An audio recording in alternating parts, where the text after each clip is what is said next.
ہر طرح کی تعریف اللہ کے لیے ہے جو دونوں جہان کا رب ہے، جو نیکوکاروں کا دوست ہے، جو آسمانوں کا، زمینوں کا اور ان دونوں کے درمیان جو کچھ ہے سب کا رب ہے۔ وہی اول ہے، اس سے پہلے کچھ بھی نہیں، وہی آخر ہے،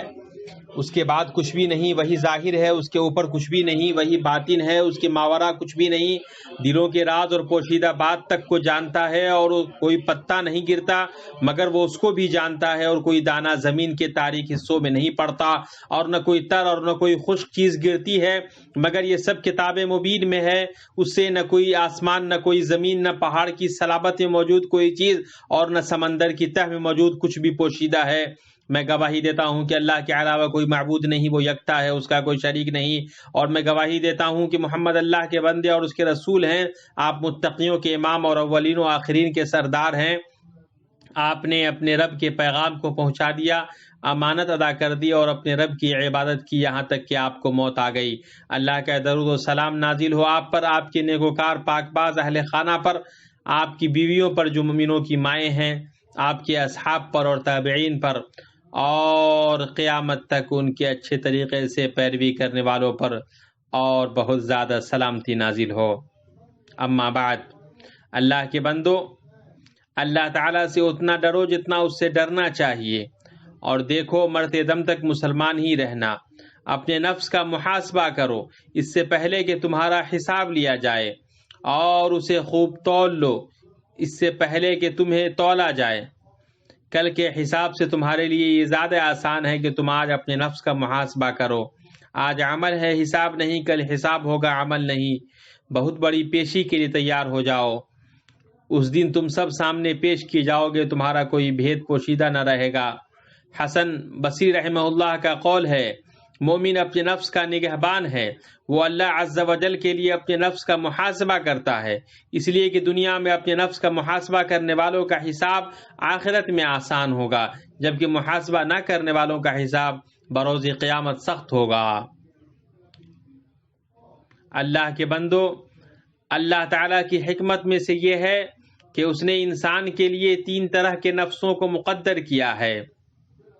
جب تک اس کی روح اس کے جسم میں باقی ہے، موقع بموقع یہ تینوں طرح کے نفس باری باری اس پر اس قدر طاری ہوتے ہیں جس قدر وہ اپنی ذات میں انہیں جگہ دیتا ہے، اور وہ ہیں نفس امارہ بالسوء، نفس لوامہ اور نفس مطمئنہ، تاکہ انسان اپنے معاملے سے واقف رہے اور یہ جان جائے کہ وہ ان تینوں نفسوں کے درمیان کہاں واقع ہے۔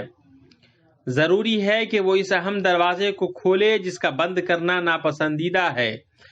جائے کہ اس کو مکمل طور پر بند کر دیا جائے،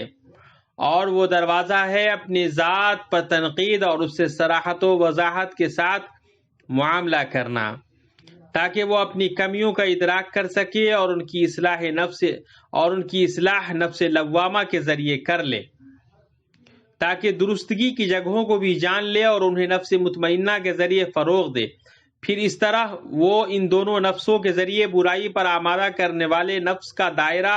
تنگ کر دے گا، چنانچہ یہ نفس وہاں تک نہیں پہنچ پائے گا جہاں تک وہ ذات کی خالص تنقید اور محاسبہ سے پہلے پہنچ سکتا تھا۔ انسان کا اپنی ذات پر تنقید کرنا سب سے شریفانہ، جرأت مندانہ اور بہت بہادرانہ کام ہے، کیونکہ ایسا کرنا انسان کے نفس پر بہت گراں ہوتا ہے، اور اس کے نتیجے میں وہ اپنے نفس کے تکبر کو توڑتا ہے اور خود کو سیدھے راستے پر چلنے پر مجبور کرتا ہے، کیونکہ وہ اس کے ذریعے اپنی غلطی کو درست کرتا ہے اور برائی کو اچھائی سے اور سیئات کو حسنات سے بدلتا ہے۔ انسان اپنی غلطی اور عیب سے جتنا واقف ہوتا ہے اتنا کوئی دوسرا واقف نہیں ہوتا، خواہ وہ اپنے لیے کتنے ہی بہانے بنائے، بلکہ انسان خود اپنے اوپر آپ حجت ہے، اگرچہ کتنے ہی بہانے پیش کرے۔ ہمیں اس کی کتنی زیادہ ضرورت ہے اللہ کے بندوں کہ ہم میں کا ہر ایک شخص بغیر کسی تردد، خوف اور ٹال مٹول کے اپنی ذات پر تنقید کرے، تاکہ وہ اسے ایسا مہذب اور چمکیلا بنائے کہ اسے دوسروں کے عیوب کو دیکھنے اور اپنی آنکھ کے تنکوں کو نہ دیکھنے سے روکے، اللہ تعالیٰ کا قول اور قسم کھاتا ہوں اس نفس کی جو ملامت کرنے والا ہو بغیر غفلت کے ذات کی تنقید، ملامت، اصلاح اور خبرگیری کرنے کی اہمیت کا واضح ثبوت ہے، اور اللہ تعالیٰ اپنی کتاب میں صرف بڑی اہمیت کی حامل چیز کی ہی قسم کھاتا ہے۔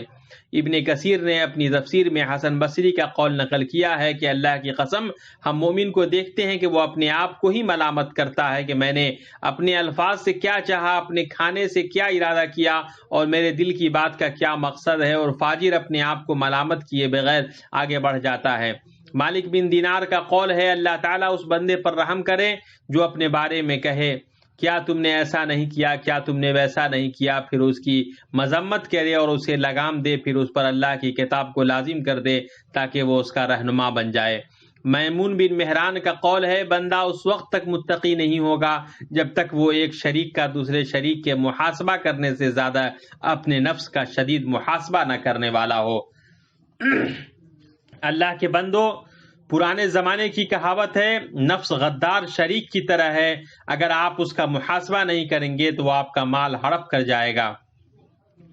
بعض سلف کا قول ہے، عقل مند کے لیے ضروری ہے کہ وہ 4 گھڑیوں سے غافل نہ رہے۔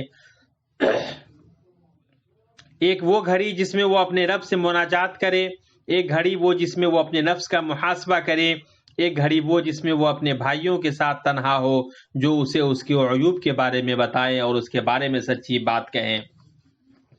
ایک گھڑی وہ ہوتی ہے جس میں وہ اپنے نفس اور اس کی لذتوں کے درمیان تنہائی اختیار کرے کہ کیا اس کے لیے حلال اور بہتر ہے، اور اس گھڑی میں ان گھڑیوں کے لیے مدد اور دلوں کی تسلی ہے۔ اور جب یہ چیزیں اللہ کے بندوں ثابت ہو گئیں تو اپنے نفس کی تنقید کرنے والے کو چاہیے کہ اپنی تنقید کو 3 مراحل پر قائم کرے۔ پہلا، اگر کوئی غلطی ہے تو اس کا اعتراف کرے اور اسے ایسا کرنے سے تکبر اور خودداری نہ روکے، اور غلطی کا اعتراف کرنا اس میں مزید پڑے رہنے سے بہتر ہے، اور کوئی بھی غلطی سے محفوظ نہیں ہے، یہ کیسے نہ ہو جبکہ یہ ایک قابل اعتبار نبوی منہج ہے، جیسا کہ صحیح حدیث میں ہے۔ نبی صلی اللہ علیہ وسلم کا فرمان ہے، تمام اولاد آدم خطا کار ہیں اور ان میں سب سے بہتر وہ ہیں جو توبہ کرنے والے ہیں۔ تو جان لو کہ اس وقت اعتراف میں ٹال مٹول کرنے یا اسے نظر انداز کرنے سے غلطیوں کا ایسا ڈھیر بن جائے گا جس سے چھٹکارا پانا یا جس کو ختم کرنا دشوار ہو جائے گا۔ پھر غلطیوں کی تصحیح کو بوجھ سمجھنا اس پر اس قدر حاوی ہو جائے گا کہ وہ اپنی غلطیوں کو دور کرنے سے نا امید ہو جائے گا، لہٰذا وہ بغیر رکے اس میں حد سے بڑھتا ہی چلا جائے گا۔ اپنی ذات پر نقد کرنے کا دوسرا مرحلہ غلطی کو ترک کرنا ہے اور پوری عاجزی اور انکساری کے ساتھ راہ راست کی طرف منتقل ہو کر اس کی تصحیح کرنی ہے۔ جس کے ساتھ غلطی کی ہے اس سے اپنی غلطی پر معذرت کرے، اور اس کی معذرت خواہی اس کی غلطی سے زیادہ خراب نہیں ہونی چاہیے، ورنہ وہ ایک ہی راستے سے 2 غلطیوں میں پڑ جائے گا۔ جب آپ غلطی کریں سو معذرت کریں، اس کی وجہ سے آپ غلطی سے پیدا ہونے والا کینہ ختم ہو جائے گا، اور جب لوگ ناراض ہو جائیں تو ایسے عذر کا سہارا نہ لیں جو قباحت میں گناہ سے بڑھ کر ہو۔ تیسرا مرحلہ، ایک ہی غلطی کو بار بار کرنے سے بچنا ہے، کیونکہ مومن ایک ہی سوراخ سے 2 بار نہیں ڈسا جاتا ہے۔ اسی طرح دوسرے لوگ جن غلطیوں میں پڑیں ان میں پڑنے سے بچنا ہے، کیونکہ نیک بخت وہ ہے جو دوسروں سے نصیحت حاصل کرے، اور بدبخت وہ ہے جو اپنی ماں کے پیٹ میں بدبخت ہو۔ جان لو کہ سب سے زیادہ نفع بخش تنقید اپنی ذات کی تنقید ہے۔ انسان جتنا اپنے نفس کا حقدار ہے اتنا کوئی نہیں، چنانچہ نفس اس بات کا سب سے زیادہ مستحق ہے کہ انسان اس کی خبرگیری کرے، اس کی اصلاح کرے، اسے خوبصورت بنائے اور اس پر اس شگاف سے بچائے جو اسے توڑ دے اور بیمار بنائے۔ اور اگر ہم میں سے ہر ایک اپنے نفس کی اس طرح خبرگیری کرے گا اور دوسروں پر نقد کرنے کے بجائے اپنی ذات کی تنقید کرے گا تو صورتحال بہتر ہو جائے گی، اختلافات کم ہو جائیں گے، دلوں سے کینہ نکل جائے گا،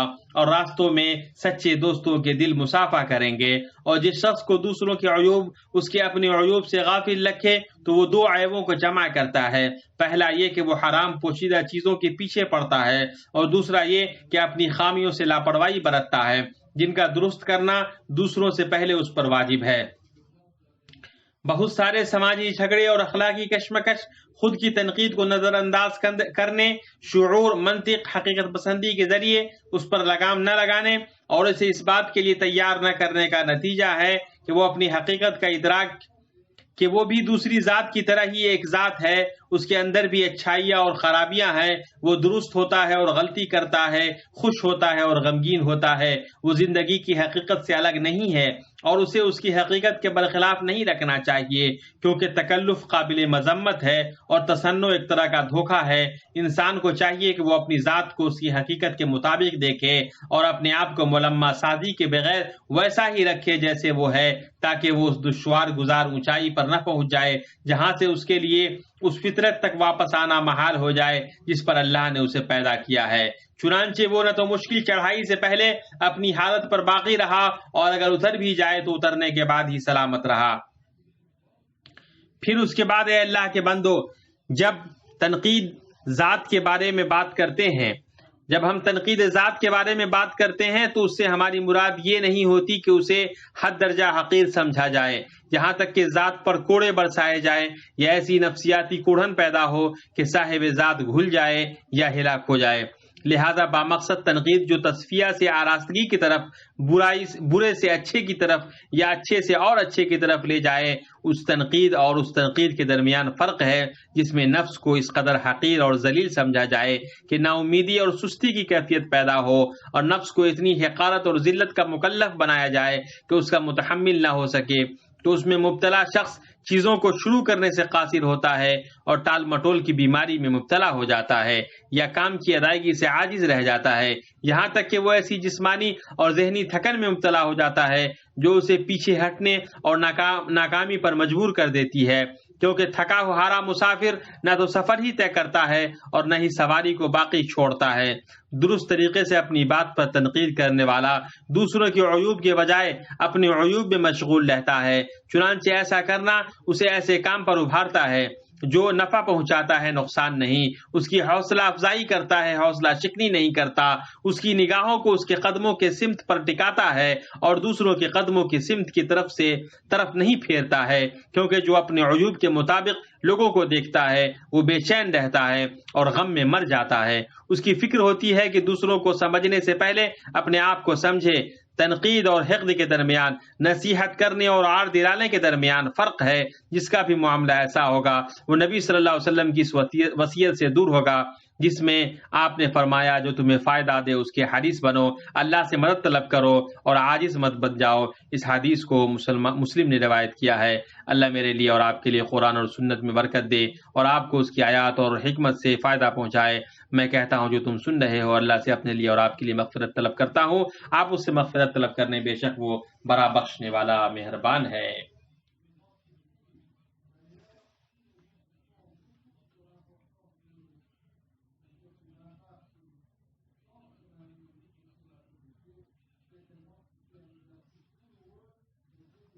ساری تعریف اللہ تعالیٰ کے لیے ہے جو تمام جہانوں کا رب ہے۔ درود و سلام نازل ہوا انبیاء و رسول میں سب سے معزز پر، اما بعد۔ اللہ کے بندو، اللہ کا تقوی اختیار کرو اور جان لو کہ اپنی ذات کی تنقید پسندیدہ تنقید کے مراحل میں سے پہلا مرحلہ ہے، اور جب ہم اس کی اہمیت اور فرد کی شبیہ کو بہتر بنانے میں اس کی اثرات پر روشنی ڈالتے ہیں جو لازمی طور پر افراد پر مشتمل معاشرے میں جھلکتی ہے، تو اس کی وجہ یہ ہے کہ فرد ہی اصل ہے۔ تو جب اصل بہتر ہوگی تو شاخ بھی بہتر ہوگی۔ تاہم ایک مذموم صفت کی طرف یہاں تنبیہ ضروری ہے کہ جو کبھی کبھی اپنے ذات کی تنقید کرتے وقت انسان پر حاوی ہو سکتی ہے۔ یہ مذموم صفت وہاں ظاہر ہوتی ہے جب انسان اپنی غلطی اور کوتاہی کو صحیح ٹھہرانے کے لیے دوسرے کے اوپر سارا قصور ڈال دیتا ہے اور اپنے عیوب سے اور ناکامی سے نکل بھاگتا ہے۔ اس طرح وہ اس چیز کا شکار ہو جاتا ہے جسے نفسیاتی طور پر گرنے سے تعبیر کرتے ہیں، بئیں طور کہ وہ اس چیز کو دفاعی ہیلا سمجھے۔ اس کو کوتاہی کرنے والا آدمی اپنی کوتاہی اور خطا کے نتائج سے نکلنے کے لیے استعمال کرتا ہے۔ یوں وہ تمام خطاؤں کی وجہ کو غلطیوں کے اعتراف سے بھاگنے کے لیے کسی اور کی طرف منسوب کرتا ہے، نتیجتاً وہ ملامت سے چھٹکارا حاصل کرتا ہے۔ جیسا کہ پرانے مروجہ محاورے میں کہا جاتا ہے، اس نے اپنی تہمت ہم پر لگا دی اور بھاگ گئی۔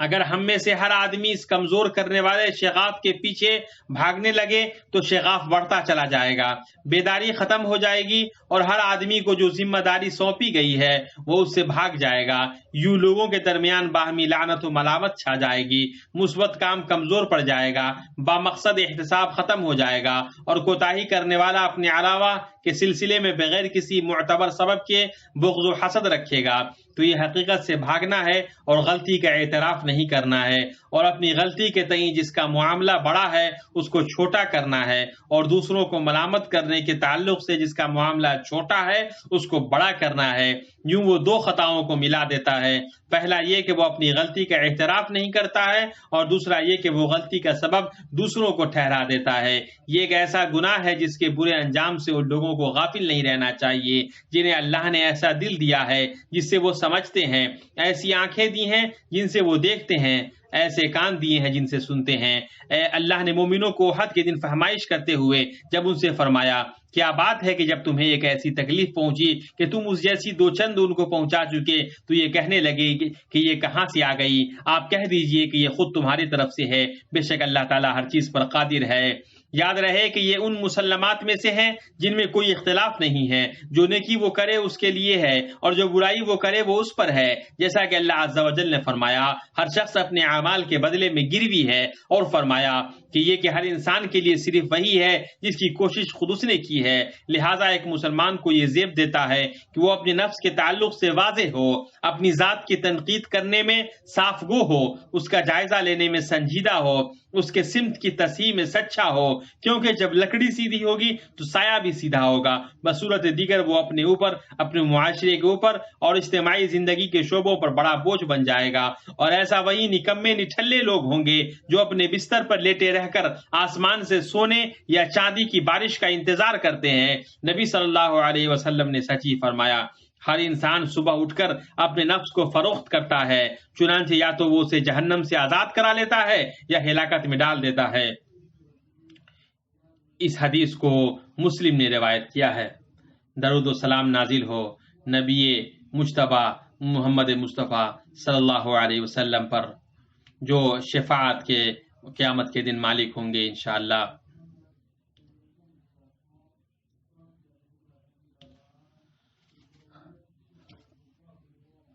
اللہ تبارک تعالیٰ اس کے فرشتے نبی صلی اللہ علیہ وسلم پر درود و سلام بھیجتے ہیں۔ اے مومنو تم بھی ان پر سلام بھیجو۔